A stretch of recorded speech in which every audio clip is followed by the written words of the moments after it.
All we hear is Radio Gaga, Radio Goo Goo, Radio Gaga. Oh, hi. I was just finishing up my singing lessons with Freddie over here. I'm Arun, a Chennai based cartoonist. And today, I'm going to introduce you to the funny world of caricatures. Let's go. A lot of people I know get confused between cartoons, comics, and caricatures. So let's take a quick look at these different art forms. You have news cartoons, also called as editorial or political cartoons, which convey the latest news headline of the day to the reader in a fun and engaging way. Then there is the gag cartoon, which is more of a joke cartoon. And you all know animated cartoons that you've been watching from childhood, from Tom and Jerry to Mickey Mouse to the Dexters and Chota Beam. Next we have the comic strip, which has recurring characters and tell a fun tiny story in 3 to 4 panels. And finally, we have comic books, which are longer story books with drawn panels that depict and take the story forward. There are further variations and divisions, but these should do now to have a basic understanding of these art forms. So what then is a caricature? Is it a funny portrait? An exaggerated drawing? Or is it a cartoonified version of someone? They're all correct to some extent. The famous caricaturist Tom Richmond in his book defines it as a portrait with the volume turned up. You all know the saying, a picture speaks 1,000 words. So when you amplify someone's facial features, expressions, and personality, it tells you and reveals a lot more about someone. So you're probably thinking the word caricature sounds funny. It comes from the Italian words carico or caricari, which means to load or to charge. So we could also define a caricature as a loaded portrait. Let's see what this means. Here you have a regular portrait of your favorite Mr. Bean. Sure, it's an excellent portrait that captures him well, but what if you load it with a lot more energy, character, and attitude? Boom. Now that's a loaded portrait, or as we call it, a crazy caricature. So when did all this begin? Back in the 16th century, satirists used caricatures as a tool to mock politicians and rulers when they did bad things to the people. You do know the saying, the pen is mightier than the sword. So what better way to make fun of those in power than by drawing funny caricatures of them? And for over hundreds of years, this tradition has continued, and today's newspapers and magazines still use caricatures in the form of cartoons to put the spotlight on public figures and news of the day. They're also used in funny illustrations to accompany news articles. So where else are caricatures properly used? Let's take a look. In America and Europe, caricature booths are very popular in amusement parks and street fairs, where you can get a caricature of yourself done in a few minutes. This is also starting to catch on in India as well. Caricatures are a great way to stand out from a crowd of text and photos. You can find them in advertisements. Amul is famous for using caricature-driven cartoons to advertise their brand. They also make for fun movie posters. And yes, they're used to make super cool invitations for weddings and other occasions. And finally, if you're ever stuck wondering what to gift someone for their birthday or anniversary, how about gifting them a framed caricature of themselves? Believe me, they'll love it. Let's now turn our attention to the different styles of caricatures. There are a lot of styles and variations, but let's look at 4 major styles. Starting with the hyper-realistic style that almost looks like someone manipulated a photograph. This style requires in-depth technical skills in drawing and painting, and the results often look lifelike. On the other hand, you have a more simpler economic style that is elegantly crafted with clean, simple strokes. And in today's world, the styles that are more popular are what we call vector or minimalist caricatures. These are created using clean, geometric or abstract shapes.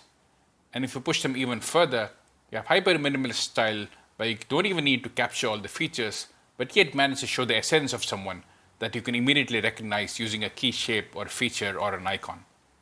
This is my favorite style of the lot. They do say less is more. So what do you need to begin practicing this art? For starters, a basic notebook and pencil will do. In case you do go on to a career in art or want to explore the digital possibilities, they can always invest in a digital art tablet like the iPad or the Wacom. Now let's look at the different stages of creating a caricature. The first is to pick your subject. Ideally, you want to pick a friend or a family member, but make sure they have a sense of humor, as you will be drawing funny faces of them. Or to be on the safer side, you can always pick a celebrity, maybe your favorite cricketer or movie star. Once you've identified a subject, make sure to collect 4 to 5 different photos of them from Google. These should be well lit and clear and capture the subject in their most usual state. For example, if someone is usually clean shaven or always wears specs, make sure you avoid images of them having facial hair or not wearing specs. For our example, I will be drawing Virat Kohli, the captain of the Indian cricket team. He has a very animated and expressive face and is always great fun to draw. Once you've got the photo, you'll first create a few thumbnail sketches where you try to grasp and understand the facial features and relationships. At this stage, you'll not be drawing any details, you'll merely be marking the areas that the different features are spread across. From this set, you'll shortlist the best thumbnail and create a rough sketch over that by adding some basic details. And moving on to the inking stage, you'll refine the rough sketch even further and create an outline sketch in black and ink. And finally, you will color your caricature. Sounds fun? Sounds easy? Well, it can become easy if you practice a lot and learn all the key steps. So let's look at the key steps of creating a caricature. Study. Here, you will become a detective studying and exploring the image for various clues and solutions. You will identify the key shapes of the face and the facial features, namely the eyes, nose, mouth, ears, cheeks, and so on. You will then gauge the sizes of these different features and the spacing between them. You also check if they have any slant or angle on the face. And then you will use a technique called squash and stretch, where you will manipulate the shapes, sizes, and spacing to bring features together, move them apart, make them bigger or smaller based on your observation. While doing all of these, you also need to make sure that the similarity, or what we call likeness, to the original subject is always maintained. Because if you create a caricature that doesn't look like the person, then its purpose is defeated. You'll also decide if there is a statement or message that a caricature should convey, be it their mood or attitude or stuff they usually wear and use.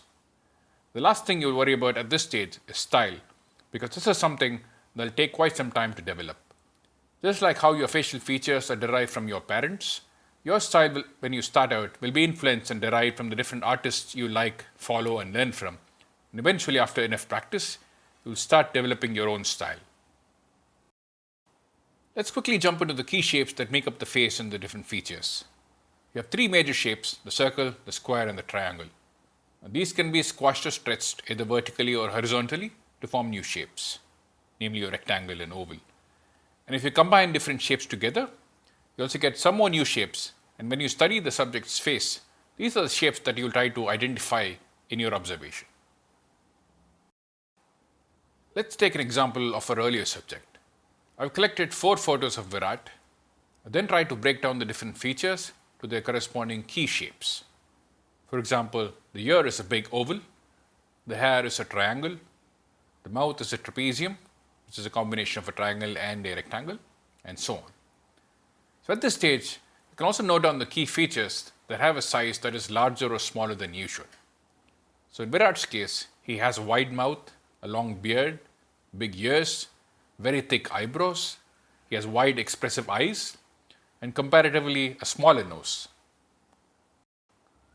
Now let's look at how a shape observation along with the spacing and angle can be mapped to his face. So here you try to look for the spacing between the eyes and the nose and the mouth and the chin, the forehead, the size of the ears, and so on. So once you've got the spacing done, you can start creating the thumbnail sketches. So typically you'll start doing this in your mind once you've had a lot of practice. At this stage, let us also note the statement his face makes. He's often aggressive, positive, confident, and sometimes mischievous. Let's now move on to a demo where I will show all these steps in action. You can practice along after you watch the video once and then replay it again. The first stage is to create the thumbnail sketches. You can either start off by drawing the head shape first and then work inward. This will help you control the placement better. With practice, you can also start the features first and then work outwards. At this stage, you won't add much detail. First, divide the face shape into an equal half by drawing a vertical line down the middle. You'll mark the areas each feature occupies. Then somewhere in the midpoint, you'll draw a horizontal line. This is the eye line where the eyes will go. The nose sits at the center of this vertical line. The ears can pretty much be anywhere from the bottom of the mouth to the top of the eyebrows. We'll then mark the hairline to denote where the forehead ends and the hair begins. Then you can fill in the area for the teeth, tongue, beard, and other secondary details. Now I'm drawing on a digital tablet, but you can do the same using a HB pencil on an unrolled notebook. Make sure that your lines are loose and light, as you will be refining this further in the second stage. Try to create about 5 different sketches with different exaggeration choices so that you can analyze what works best and then improve on that. If you draw only one, you might get stuck on it in later stages and not have the flexibility to improve it further. In my case, my first thumbnail proved to be the best option.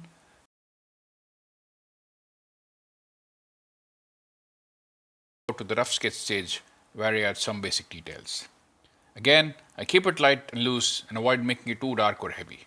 For this stage, you could probably use a 2B pencil that's slightly bit darker and thicker than HB. So here I'm just mapping out the different areas for the teeth, the mouth, the nose, the eyes, and the eyebrows, just to get a sense of whether this resemblance is working or not.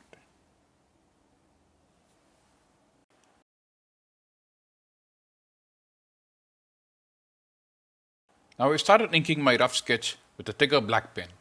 You can use a black gel pen or a micro tip pen for this. Now just draw the base sketch and ink the lines that look fine. At this stage you can make further refinements if you're confident about them. In my case, I realized that the cheek can be made more prominent and the forehead can be narrowed down just a bit because his face is at an angle, and doing this helps accentuate the features better. Also, the other ear should not be visible at all, so I fix it by removing that. I make the jaw and the tip of the beard more prominent because of the way his head is tilted. I also make the tip of the nose just a bit wider and shorter. This is what we call pushing the features to add some more exaggeration and make the face pop. For the ears, I add a simple oval with an S shape for the inner ear, and for the hair, I add sharp spiky lines that follow the direction of the shape. Then I finish up by adding a thick moustache and beard by filling it with the thick lines fully, and finally I add the neckline and the shoulders. Now we're all set for coloring. I'll start off by filling the face and the neck with basic skin color. Now if you're doing this on paper, you can probably use a color pencil for the coloring stage. And then I can add some shadows and highlights by using a darker shade of brown below the neck, inside the ears, under the eyes, and so on. And we can add some highlights by adding a lighter shade of brown or white for the edge of the face, like the cheekbones, the forehead. Then I fill in the India color t-shirt.